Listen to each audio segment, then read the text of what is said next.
আসসালামু আলাইকুম ফ্রেন্ডস, আজকে আমি খুবই কম খরচের একটি পিঠার রেসিপি নিয়ে এসেছি।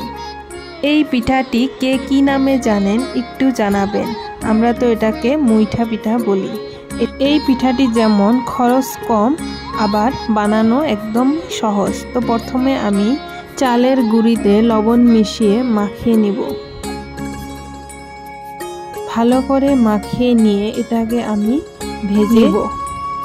চালের গুঁড়ি ভাজতে আপনাদের খেয়াল রাখতে হবে গুঁড়িটা যাতে পোড়া না যায় আর পোড়া গন্ধও যাতে কোনো প্রকারে না আসে। তো আমি হালকা আঁচে এটাকে সুন্দর করে শুকনা করে ভেজে নেব। দেখুন সবগুলা গুঁড়াই আমি ভেজে নিয়েছি। এখন আমি এগুলা নামিয়ে নেব। ভেজে রাখা চালের গুঁড়ির উপরে আমি ফুটান্ত গরম পানি দিয়ে সুন্দর করে ডো বানিয়ে নেব। ডোটা রেডি করার সময় খেয়াল রাখতে হবে, যেহেতু চালের গুঁড়িও গরম আর গরম পানিও দেয়া হয়েছে, তাই হালকা হাতে ধীরে ধীরে আটাটাকে মেখে নিতে হবে।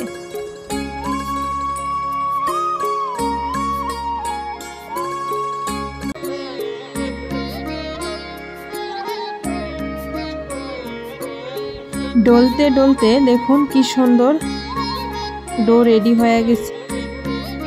অন্যদিকে এই পিঠা সিদ্ধ করার জন্য আর একটা পাতিলে পানি দিয়ে দিব গরম করার জন্য, আর উপরে দিয়ে দিব ফুটা করা ছাকনা।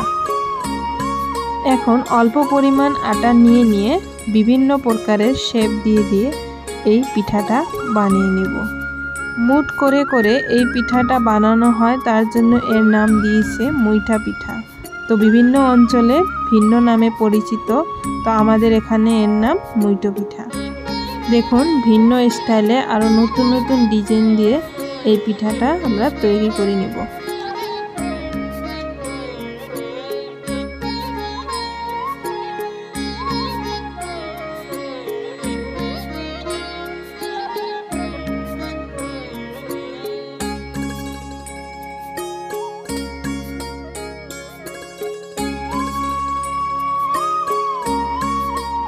সবগুলো ডিজাইনই মোটামুটিভাবে করা হয়েছে। এখন আমি এগুলা সিদ্ধ করার জন্য বসিয়ে দিব।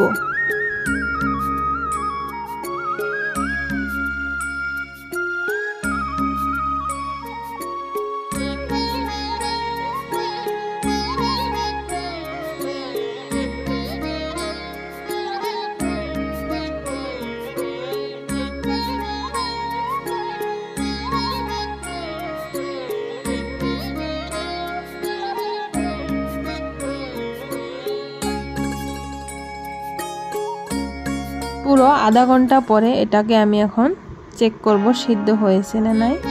তো আমি একটা টুথপিকের সাহায্যে এটাকে চেক করে নিলাম, সিদ্ধ হয়ে গেছে। এখন আমি নামিয়ে নিলাম। এখন আমি একটা টেস্ট করে দেখি ভিতরটা কেমন হয়েছে আর খেতে কেমন হয়েছে। দেখুন ফ্রেন্ডস, খুবই নরম তুলতুলা এই পিঠাটা, খেতে অত্যন্ত সুন্দর হয়েছে। আল্লাহ হাফেজ।